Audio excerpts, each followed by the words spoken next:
एक थी घड़ी जो उल्टी घूमती थी, टीस टीस टिक टिक बूम बूम करती थी। सबने कहा ये क्या हो गया, ये घड़ी तो बिल्कुल उल्टा चल गया। सुबह को शाम और शाम को दिन, घर के सब लोग थे बिल्कुल हैरान। भाई ने कहा मैं स्कूल लेट हो गया, बहन बोली मेरा कार्टून मिस हो गया।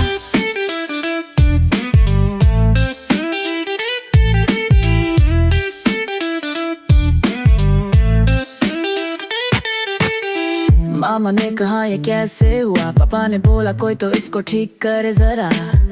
बिल्ली ने भी देखा आंखें गोल गोल, बोला मैं तो सोया था ये क्या है रोल रोल।